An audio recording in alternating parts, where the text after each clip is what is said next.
For the JRPGs that are releasing this week, as always, I source them from rpgsite.net and icicledisaster.com. So I'm going to be going over the games that released from July 21st to 27th, but because I missed last week, I'm also going to be covering the ones from July 14th to 20th. So the last 2 weeks, pretty much. So the first game, which is already out, came out on July 17th on PC, is Riviera: The Promised Land. I looked into it. This looks very similar to a game I talked about in the past. This may be the same game, maybe it was a new story at some point, but it looks like a Game Boy looking isometric JRPG. And let me read the description right here, which is: you can enjoy the remastered version of Riviera: The Promised Land, the first work in the Department Heaven episode series, I believe.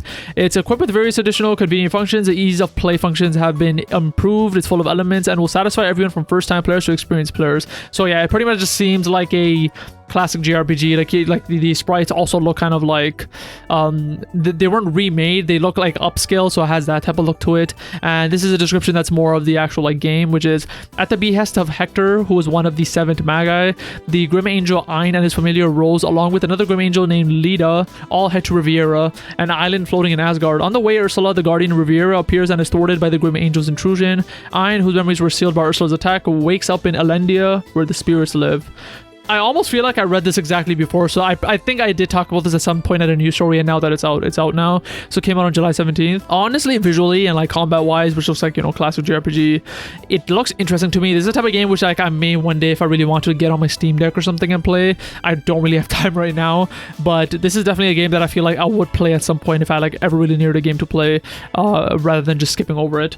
The next game I want to talk about, which isn't technically a JRPG, but I thought I would just still mention it, which is called Dungeons of Hinterberg on the Xbox Series consoles and PC. It came out on the 18th of July.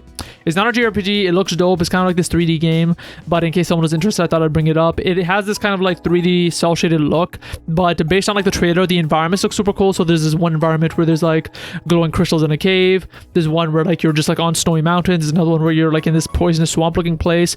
It looks super cool visually.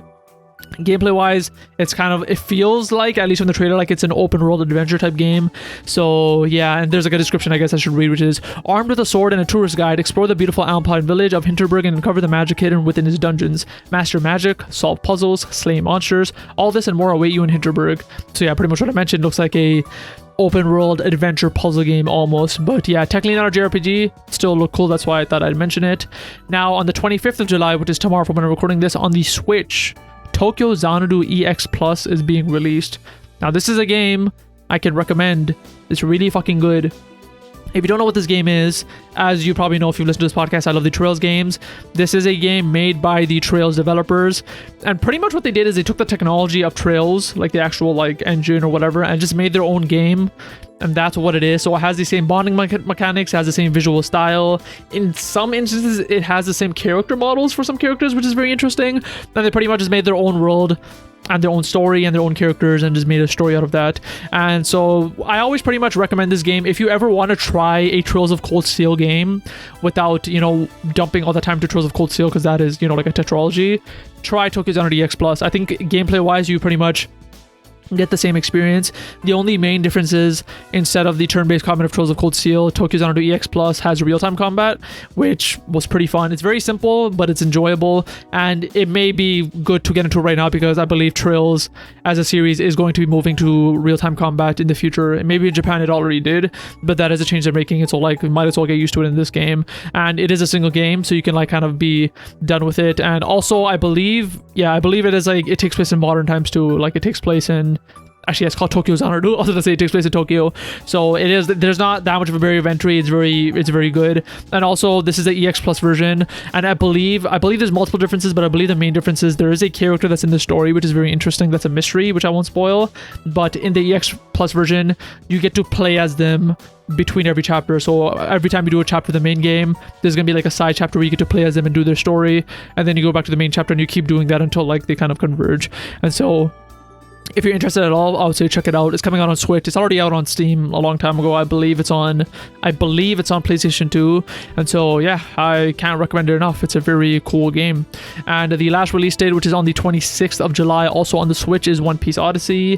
This is a game I've talked about before too. It's like a turn-based One Piece game. It's something I've wanted to try. I think I didn't get it because I played the demo and the actual adventure aspect of it seemed kind of meh. Like the actual like going around islands, like the movement felt whatever. It didn't feel like you kind of jump around and go wherever you'd want.